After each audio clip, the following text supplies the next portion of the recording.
Only 7 people were in that room. 7 people who watched something happen that physics, by every rule they'd been taught, said was impossible. None of them spoke about it publicly for over a decade. Not because someone told them to stay quiet, but because the moment they tried to describe what they saw, the words fell apart. Language wasn't built for what happened in that gymnasium on a gray Tuesday afternoon in 1969. One of those 7 men was a decorated Navy SEAL, a man who had survived 3 combat deployments, hand-to-hand training that broke lesser men into pieces, and a fitness regimen that would hospitalize most professional athletes. He stood 6 feet 2 inches tall. He weighed 220 pounds of combat-forged muscle. He had trained in judo, wrestling, and military combatives for 11 years. He had volunteered for this. He had asked for it. And it was over before he fully understood it had begun. This is that story.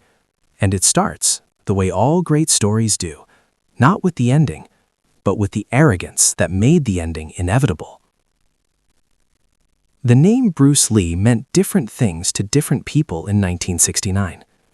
To Hollywood, he was a curiosity, and Chinese-American actor trying to claw his way through a system that didn't know what to do with him. He had played Kato on the Green Hornet. He taught private martial arts lessons to celebrities in Beverly Hills living rooms. He was interesting, he was talented. But dangerous? That was harder for people to accept. Because when you looked at Bruce Lee, really looked at him, the math didn't add up. He was 5 feet 7 inches tall. He weighed between 130 and 140 pounds depending on the week. His wrists were narrow. His frame was lean in a way that read, to most Western eyes trained on football players and boxers, as fragile. He didn't look like a fighter. He looked like someone who talked about fighting. And that distinction, that gap between perception and reality, was the thing that kept putting dangerous men in the same room as him. The Navy SEAL's name has been protected over the years, referenced in multiple accounts only as Commander R or simply the Commander. What we know about him comes from the recollections of those 7 witnesses, cross-referenced across interviews conducted years apart, which means the consistency of the details is itself remarkable. He had heard about Bruce Lee through the military's informal network of combat athletes. Special operations communities in the late 1960s were obsessed with hand-to-hand combat effectiveness. They were always searching for better techniques, better instructors, better ways to break a man quickly and efficiently in close quarters. And Bruce Lee's name had started appearing in those conversations. Not with reverence, not at first, with skepticism. Someone had reportedly seen a demonstration Bruce Lee gave at a tournament.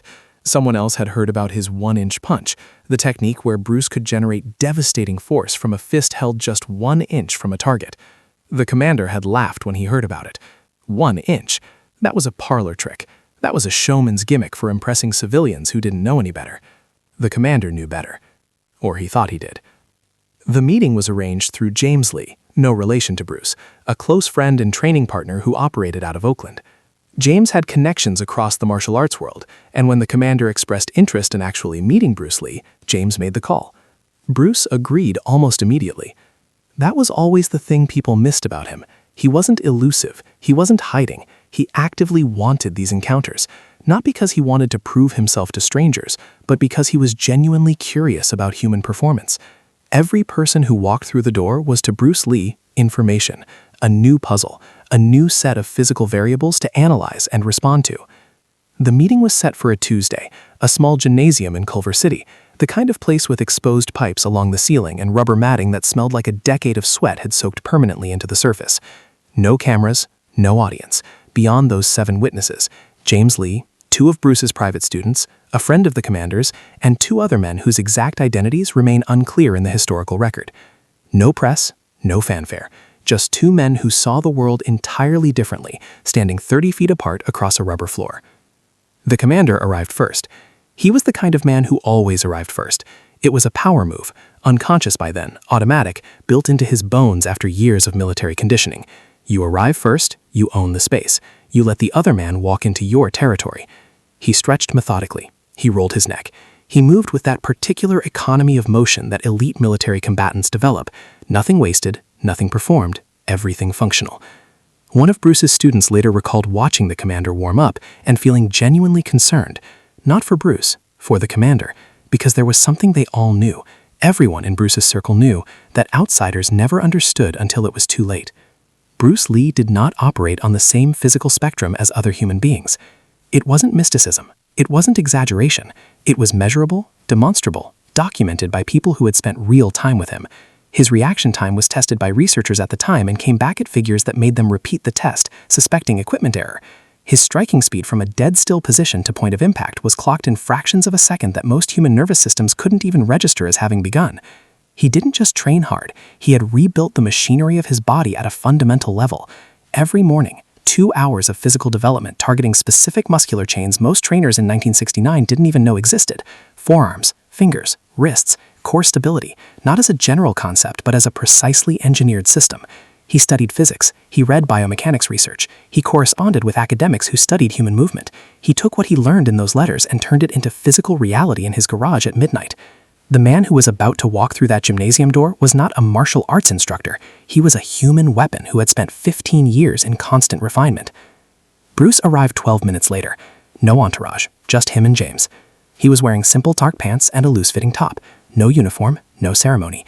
He scanned the room once, a single visual sweep that the commander would later describe as the moment his first real doubt appeared.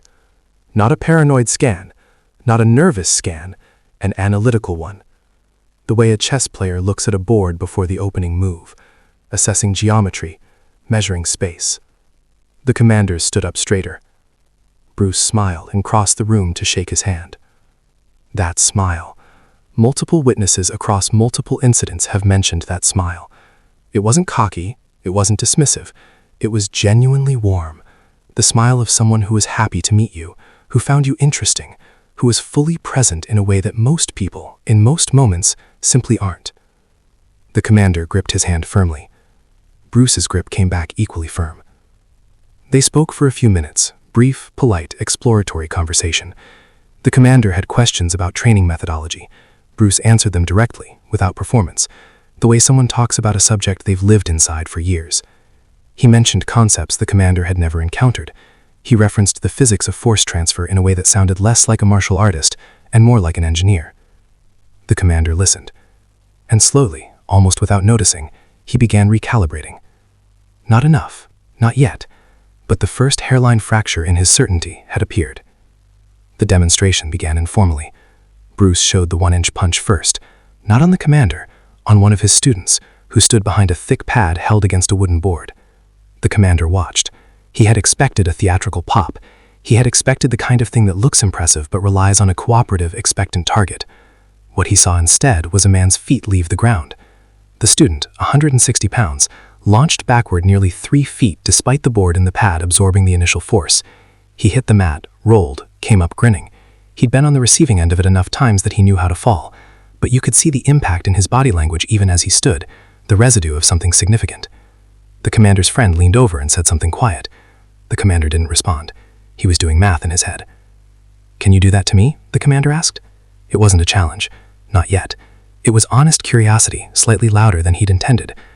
Bruce looked at him for a moment. That analytical look, reading weight distribution, reading muscle density, reading the subtle signals of a trained fighter's body even in stillness. "We need a better setup," Bruce said. "You're heavier. The force will transfer differently." The commander nodded. "I've taken impact before." "I know," Bruce said. Simply, not unkindly. They set it up. The commander stood in front of a padded wall rather than having a student hold a board. Better support, better safety. He was given the same pad to hold against his chest. He planted his feet. He engaged his core, the way you do before impact, preloading everything, stacking your skeletal structure to absorb. He'd taken shots from men who bench-pressed 400 pounds. He was not afraid of this. Bruce stood 1 inch away. The commander looked down at the gap between Bruce's fist and the pad. 1 inch. He almost laughed again. He didn't laugh after. The impact went through the pad, through his braced arms, through his core stability, and into the padded wall behind him in a single wave that his nervous system registered not as a punch, but as a collision, like being hit by something that didn't have a shape. The force had no edges. It was everywhere at once. He didn't go down. He had the wall, but his breath left him, completely, involuntarily, and there was a half second where the gymnasium tilted in his vision, and he genuinely, for the first time in years, did not know where he was. 3 seconds of silence.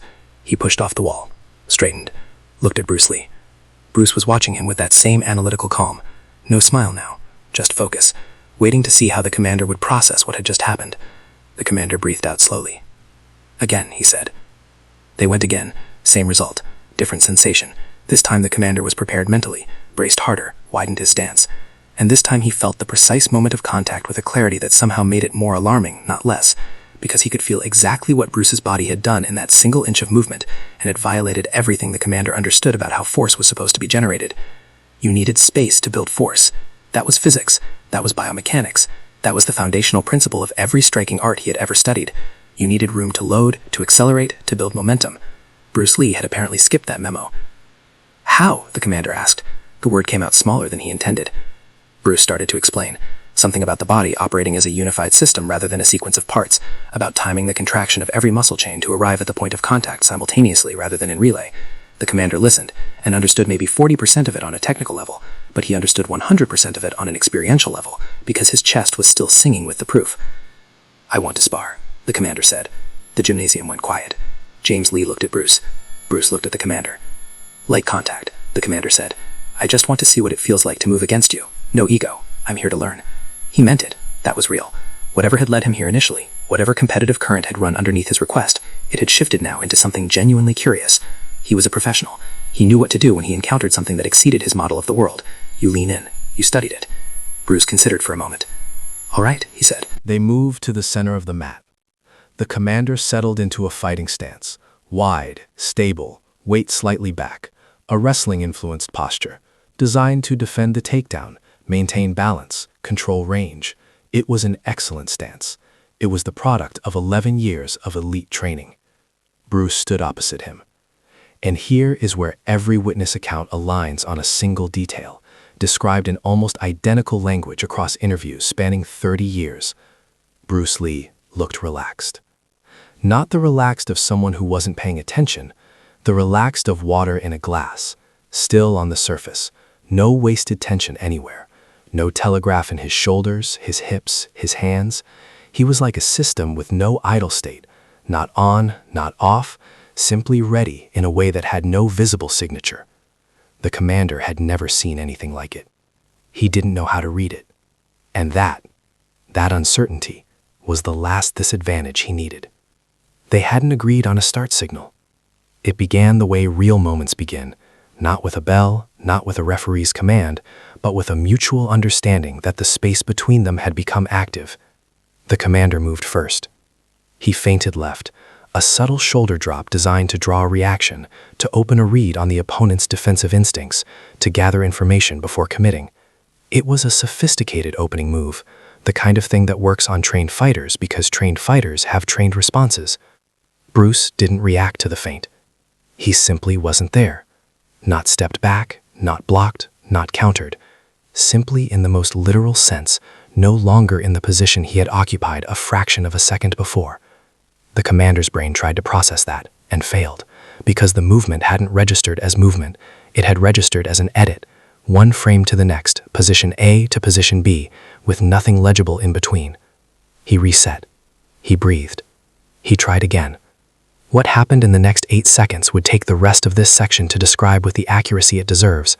Not because the action was complicated, because the mind, confronting something genuinely beyond its reference points, tends to slow the recording down. The commander threw a jab, a real one, not a feint this time, a committed strike, full extension, one of the fastest punches he owned. It landed on nothing. Bruce was beside him. Not behind him, beside him, slightly inside his right arm, close enough that the commander could feel the displacement of air and smell the faint, clean scent of the man's shirt, that close, in the time it took a jab to travel 18 inches. The commander's system went to threat response. He began to turn, began to bring his right elbow back to create space, and something hit his right forearm. Not hard, not designed to injure, just enough. Just enough to communicate. I could have ended this already. The commander stopped moving. He stood completely still for a half second that felt like a geological era. Then he took one step back and lowered his hands. He looked at Bruce Lee. Bruce was already standing calmly at his original position on the mat, as if he had never moved, as if the last 8 seconds had been someone else's dream. Nobody in the gymnasium spoke. One of the witnesses, one of Bruce's students, later said he felt the hair on his arm stand up, not from fear, from something closer to awe, the kind of feeling you get when you see something that reorders your understanding of what's possible. The commander stood with his hands at his sides. His breathing was controlled. He was a professional. He didn't let it show on his face, but his eyes told the full story. He had gone into that gymnasium absolutely certain, in the way only experienced men can be certain, with the weight of years of evidence behind the certainty, that there was a ceiling to human physical capability, a speed ceiling, a reaction ceiling, a ceiling built from physics and biology and the simple limits of meat and nerve. In 8 seconds, he had watched someone walk through that ceiling like it wasn't there. He cleared his throat. "I owe some people an apology," he said quietly. Nobody asked who. Everybody understood. The commander stood in the center of that gymnasium for a long time after the others began to drift toward the walls. Not frozen, not broken, just still, in the way that men go still when something fundamental has shifted beneath them and they need a moment to find their footing on the new ground. James Lee watched him from the far edge of the mat. James had seen this before. Not often, but enough times to recognize it. The specific quality of stillness that came over people after they had genuinely encountered Bruce Lee without the cushion of expectation or distance. It was different from what happened at demonstrations, different from the tournament circuit reactions or the celebrity student anecdotes. This was the real thing, the private version, and it left a mark that was nothing like what people assumed it would be. Nobody expected it to look like this. Nobody expected it to look like a man quietly reassembling his understanding of what was real. One of the witnesses, a young student of Bruce's who was 22 at the time and would spend the next 40 years occasionally trying to describe what he saw, later said that the strangest part wasn't the speed. The speed was extraordinary. The speed was the thing that ended the test in 8 seconds and sent the story rippling outward through the military's informal network of combat practitioners, growing with each telling, each retelling, each third-hand account that added a detail the previous version hadn't contained. But the speed wasn't the strangest part. The strangest part was what Bruce Lee did after. He sat down on the mat, cross-legged, directly in the center of the space where the exchange had happened. He picked up a towel from the floor beside him, wiped his face once, not because he was sweating heavily, he wasn't, which was itself a kind of statement. And then he looked at the commander and said, simply, "Sit down." Not an order, an invitation, the kind that comes with no visible agenda. The commander sat down. What happened in the next 45 minutes was never described in as much detail as the 8 seconds that preceded it. And that imbalance, that obsession with the strike at the expense of the conversation, is one of the great losses in how the Bruce Lee story gets told. Because what happened on that mat, 2 men sitting cross-legged on rubber flooring in a gymnasium in Culver City, was in many ways more significant than the speed that had preceded it. Bruce talked about water. Not metaphorically, not at first. Actually, literally, about the physics of water. About how water has no fixed shape and no preference for one shape over another, which is why it can transmit force in ways that rigid structures cannot. He talked about the difference between a wall that stops a wave and a current that becomes the wave. He talked about the wasted energy in bracing, in preloading, in the military combative's posture of expecting impact and preparing to absorb it. The commander listened. He asked questions, real ones, technical ones, the questions of a man who has spent years inside a discipline and now encountering a framework that recontextualizes everything he thought he understood about it. Bruce answered every one, directly, without simplifying, without performing, the way you talk to someone you've decided to respect. This was the other thing that the speed story always obscured. Bruce Lee liked the commander.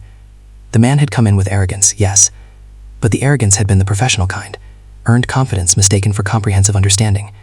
And the moment that confidence had met its limit, the commander had responded with exactly the quality Bruce Lee found most interesting in any human being. He had stayed curious. He had asked to go again. He had sat down on the mat. These were not the responses of a man protecting his ego. These were the responses of a man who was at bottom, genuinely committed to the truth of things, which was the only kind of person Bruce Lee was ever interested in talking to. The session ended in the early evening. The light outside a gymnasium had shifted from the gray overcast afternoon to the particular flat dimness that precedes actual dark in Los Angeles, that hour when the sky turns the color of old pewter and the streetlights haven't decided whether to come on yet. The commander shook Bruce Lee's hand at the door. The same handshake as the beginning, but carrying 4 hours of different information now. He said something that James Lee would remember as, "Thank you for being honest with me." He didn't specify what he meant by that. He didn't need to. He walked to his car. He sat inside it for several minutes without starting the engine. One of the witnesses, leaving the building, passed the parked car and glanced in. The commander was not on the phone. He was not writing anything down. He was sitting with both hands on the steering wheel, looking at the building's pale wall, thinking, just thinking. The story spread the way stories spread in closed professional communities, quietly, selectively, with the particular velocity of information that people simultaneously want to share and feel protective of. Within 2 weeks, the commander had told 4 people. Not the 8-second sparring exchange in isolation, the whole afternoon, the conversation on the mat, the physics of water.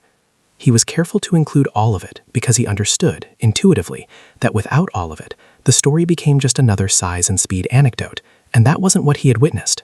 What he had witnessed was a complete system, a philosophy that had been made physical. Those 4 people told others. By the time the story reached the 3rd generation of telling, the gymnasium had become a dojo, the 7 witnesses had become 20, and the 8 seconds had become 4, because memory compresses the extraordinary, pushes it toward the mythological dimensions that human beings instinctively reach for when they try to hold something true inside a story. But the core of it survived every iteration.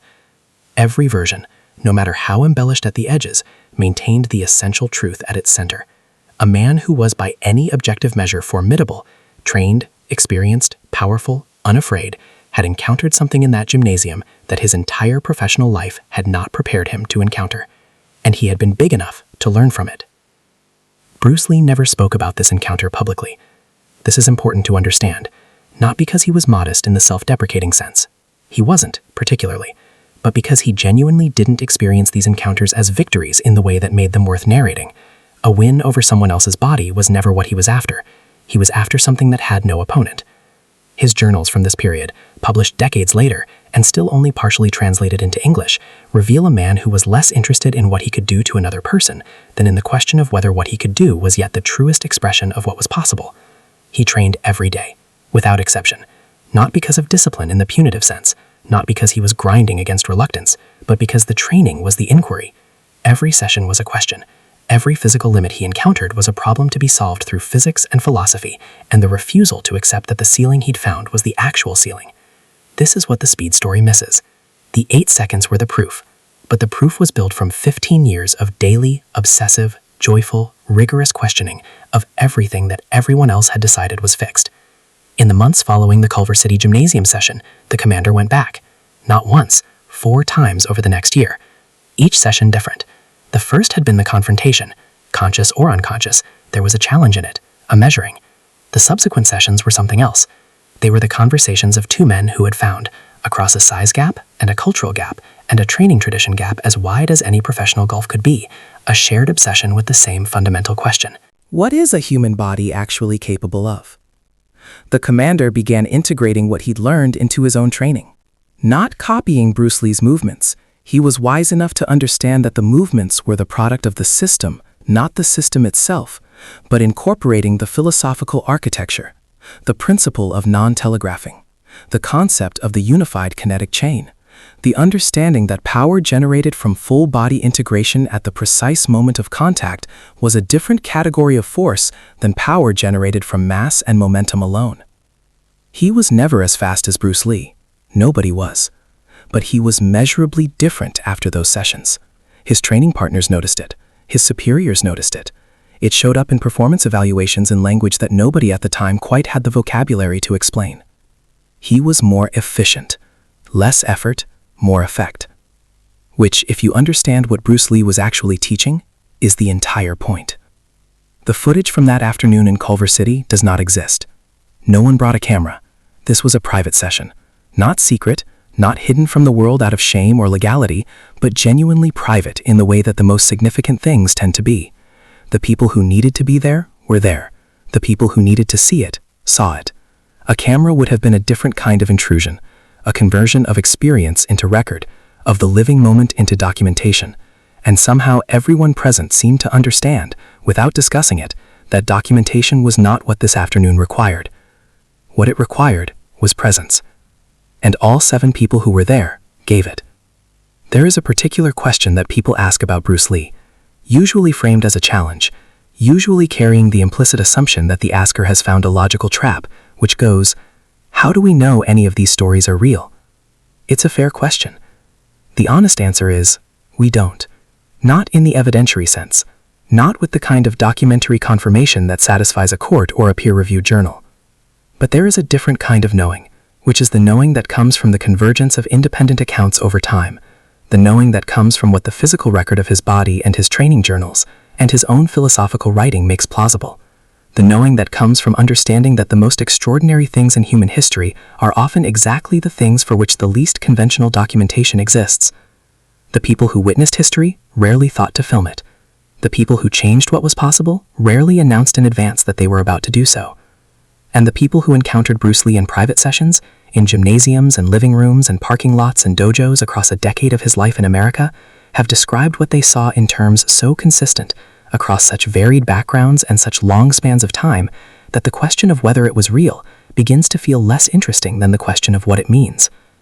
What it means is this: there is a category of human being, rare and created rather than born, made through years of work that most people will never choose to do, who has so thoroughly rebuilt the architecture of their physical capability that they operate in a different register than the rest of us.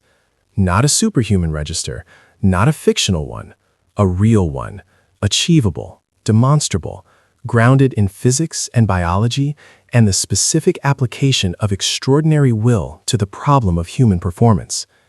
Bruce Lee was this kind of person, and what makes him worth studying, not just admiring, not just mythologizing, but actually studying, is that he left the instructions, the training journals, the philosophical writings, the letters to his friends and students explaining not just what he was doing, but why. The physical system he called Jeet Kune Do, which was never intended to be a style in the conventional martial arts sense, but rather a principle, a framework for the continuous questioning of limitation that could be applied to any body, any background, any starting point. The system said, do not be attached to the form, be attached to the truth of what works. The system said, what you have been taught is not the ceiling of what is possible. The system said, a person who is smaller than you, lighter than you, less resourced than you in every conventional measurement of power, that person, if they have built the right internal architecture, can end a confrontation in 8 seconds before you fully registered that it began. The commander eventually left the military after a distinguished career that included 2 additional combat deployments and several commendations for conduct under pressure. In retirement, he taught hand-to-hand combat techniques to a new generation of special operations candidates. People who trained under him in those later years have described his teaching as different from the standard military combatives curriculum, more philosophical, more focused on efficiency than force, more interested in the question of what was actually happening in the body during a physical confrontation than in the rote transmission of technique. One former student, in an interview many years later, said that the commander used to begin every training session with the same instruction. He would stand in front of the group. He would say, "Forget what you think you know about how fast a person can move." He would pause. Then he would say, "Start there." Nobody in those early sessions knew what he meant, but they all eventually learned.